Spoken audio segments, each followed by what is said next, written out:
Hello everyone, this is Kathleen and I am excited to show you what's on my desk today. I have currently 4 journals that I'm working on. This one possibly is going to have to wait, but I just loved this. This is an antique postcard and yeah, it was taken out of I guess it's not a postcard, it's a Victorian scrap taken out of a scrapbook. Excuse me. And I just really loved it. And these colors match this old recycled Reader's Digest book. The spine has to be rebuilt. So there's a lot of work that needs to go on this journal. So it's going to go at the bottom of the pile. But I have another Christmas journal that is just vintage. I haven't done the cover yet, you can see, but it's just vintage, just all kinds of things, just little pretty things. I just really liked this paper, and so, and I've been working on a Christmas angel. So this angel is going to go here in the front, I think, and then these signatures just need to be sewn in, and I can start decorating it. So I'm happy about that one. And then I have these 2 really fun journals that I am just really into right now. This one is a Christmas Angel book. I've done the cover, and I have 3 signatures ready to sew in, and the shorts are done. I just need to dye papers and do some smooshing with inks and that kind of thing, and that'll be ready.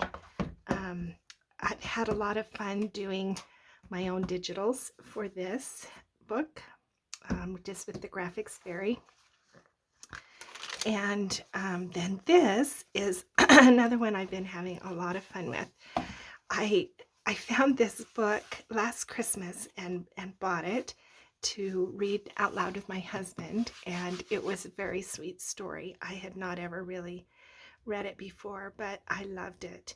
And so I have gutted that now, and have finished the inside of the cover, and I got a new embossing folder. It's kind of fun. And then I have made some signatures just with some digitals from the Graphics Fairy, and kind of Middle Eastern. And I'm just collecting some other papers right now, and hopefully we'll get to this one.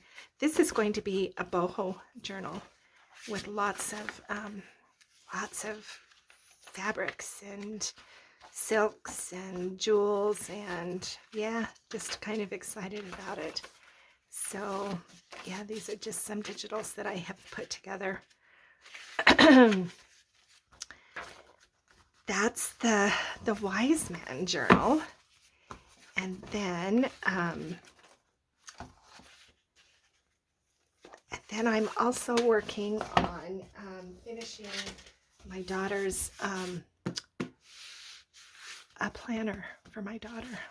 Yeah, so I've got to get that done. So that's 5 journals that I'm working on right now.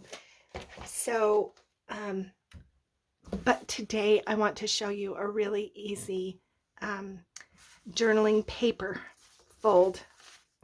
I actually have a whole pile of things that I like to do, but I want to make samples of each of these examples, and it's possible that I will just do this as I make these journals over the upcoming days. And so I decided today I would just show you the easiest one. Well, actually, it's not the easy. They're all really easy. It's not the very easiest one. The very easiest one is probably this one. It's just a half sheet of paper folded in 3 and then folding this down, and then this holds some other ephemera, and then it slides in a pocket. So I will continue to work on this in the coming days, but today let me just show you how to do this one.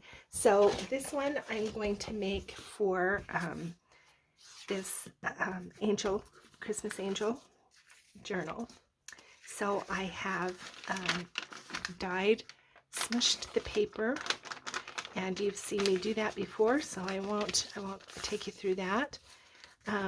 But I just want to show you what kinds of papers I use.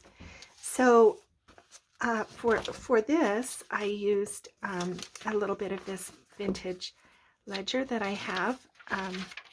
It's not antique, so it folds really well, and I have enough that I don't have to worry about hoarding it. And it just makes a really nice paper for journaling. So that's what I've used for this journal paper. What I use most often is this scribble pad that I got at the Dollar Tree, and sadly they haven't had them lately, so I'm starting to run out, but I keep watching and hopefully I'll run into it again. Anyway, it's 9 by 12, which is too big, so but I usually cut, so this is how it is, 9 by 12, and I usually just cut it down to 7 to begin with,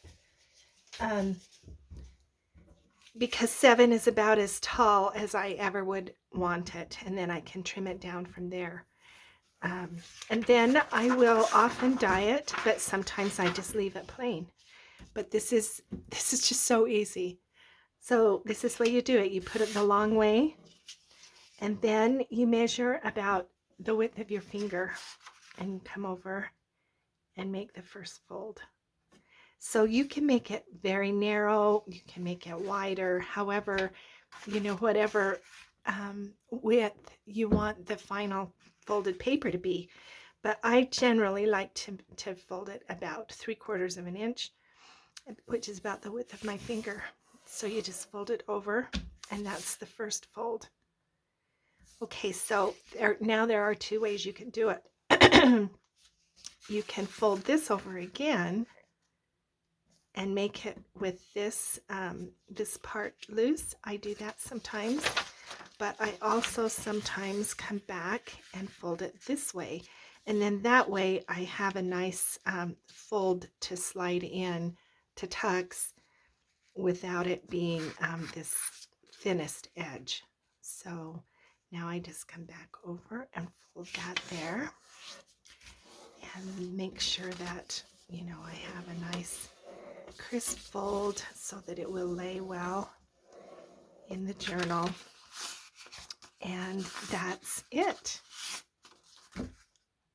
Isn't that easy? Yeah, but I think it's really effective. I like the layers. I just like layers. You know that. If you've seen my journals, I like layers. So I really like that waterfall edge. And then I will sometimes decorate this top part with this paper. I've used some sparkly washi tape, but there's any number of things that I can do.